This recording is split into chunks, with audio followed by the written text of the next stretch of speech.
We had just the open gutter, the open mouth, which would collect with all the leaves and debris and have to be cleaned out like 3 times in the back this year already, and it was just too much.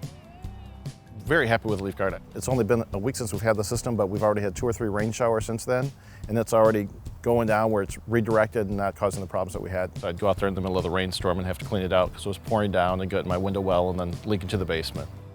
They're a little bit bigger than the old gutter system, but it has a nice look to the house. We think it looks better than the old gutter system that we had. So, as well as the old corners.